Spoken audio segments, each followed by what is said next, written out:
The air crackled with tension. Not static electricity. This was different, an electric hum of anticipation. Omega-7 assembled in the briefing room. Our mission Operation Black Tide. Retrieve classified data from a sunken research vessel, the R-V Leviathan, lost at sea 6 months ago, deemed a catastrophic accident. We knew better. The Leviathan was no ordinary ship, Commander Thompson's voice cut through the silence. His face, etched with concern, projected the image onto the holotable. It housed Project Chimera, a top-secret government program exploring genetic manipulation and other classified projects. My fingers traced the outline of the vessel, its skeletal frame a ghostly apparition on the screen. What went wrong? I asked, my voice betraying my unease.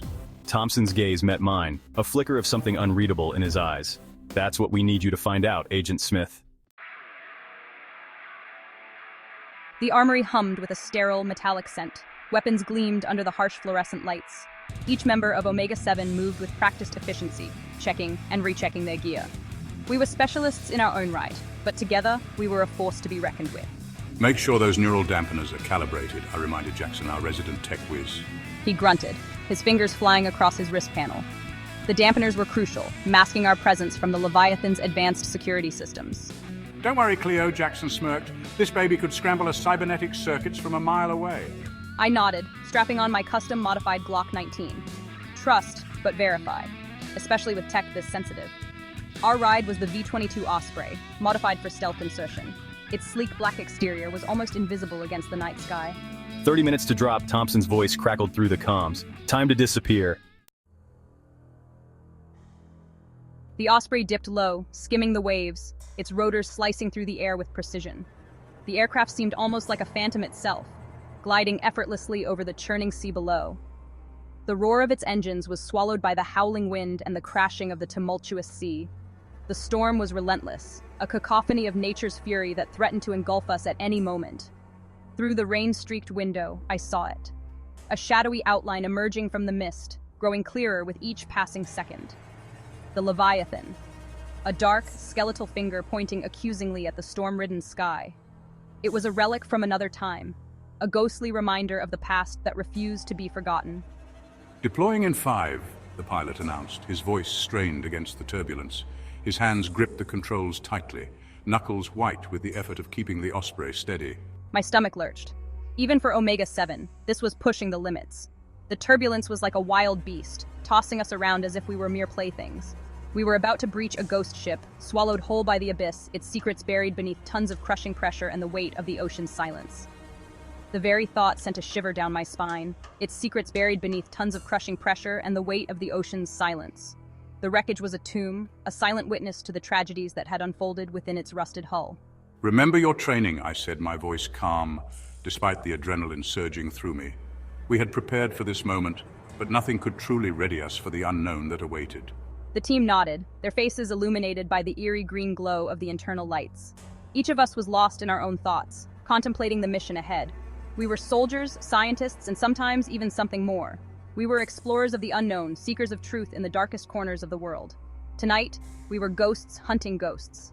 The irony was not lost on us, as we prepared to face the spectral remnants of a bygone era. The Osprey shuddered as it settled onto the turbulent surface of the water. The waves crashed against its hull, but it held firm, a testament to the skill of our pilot and the resilience of our craft. We were ready to face whatever lay ahead. The icy water hit me like a physical blow, sending a shiver down my spine and making my muscles tense involuntarily. I gasped, the shock momentarily stealing my breath, my lungs burning as they struggled to adapt to the sudden change in temperature. Years of training kicked in, my mind focusing on the mission at hand, pushing aside the discomfort and the cold. I stabilized, my body adjusting to the pressure and the cold, my movements becoming more controlled and deliberate. Around me, the rest of Omega-7 emerged from the Osprey, their movements fluid and silent, each member a shadow in the dark water. We moved like phantoms through the water, our dive suits equipped with the latest S.I.N. tech, designed to make us nearly invisible to both sonar and the naked eye. The Leviathan loomed before us, a decaying monolith against the churning depths, its massive structure a testament to the power of the sea. Bioluminescent creatures darted away from our lights, their ethereal glow painting the darkness with fleeting streaks of color, adding an otherworldly beauty to the scene. Jackson on point, I whispered, my voice amplified through the comms, the sound clear despite the surrounding water. He nodded, his eyes glued to the scanner in his hand, the device beeping softly as it scanned the area for any signs of movement. Motion sensors are clear. For now, he reported, his voice steady but with an underlying tension that matched the gravity of our mission. We swam towards a gaping hole in the ship's hull, the entrance resembling the maw of a monstrous sea creature, ready to swallow us whole. The Leviathan was about to reveal its secrets, and we were prepared to uncover every hidden corner, every forgotten story buried within its depths. The interior of the Leviathan was a graveyard of twisted metal and shattered glass. Corridors, once bustling with life, were now silent, haunted by the ghosts of a failed experiment. The air was thick with the stench of decay and something else, something metallic and alien. Sensors are picking up an energy signature. It's faint, but definitely there. We moved deeper into the ship's bowels, following the signal. The oppressive silence was broken only by the hiss of our breathing apparatus and the steady thump of my own heart. The energy signature led us to a sealed door, its surface cold and metallic. What is this place? Her voice, usually laced with sarcasm, was hushed with awe. I didn't have an answer. Not yet. The heavy door groaned open, revealing a laboratory bathed in an eerie blue light. In the center, a containment chamber pulsed with an unnatural energy. Inside, floating in some kind of viscous fluid, was a humanoid figure. Its skin was pale, almost translucent, and its eyes were closed. What the hell is that? Mark, our weapons specialist, breathed. His hand instinctively went to his sidearm, a nervous tick I'd seen 100 times before. Subject 0. I murmured, my gaze transfixed on the figure. The data we'd recovered before the mission mentioned a prototype, a being engineered to be the next step in human evolution. It seemed Project Chimera had been more successful than anyone had imagined. But something wasn't right. The energy readings were off the charts, chaotic and unpredictable. This wasn't a dormant subject. This was something far more volatile. We need to get that data core. Bishop's voice crackled through the comms, a stark reminder of our mission. He was right. We couldn't afford to get sidetracked, no matter how unsettling this discovery.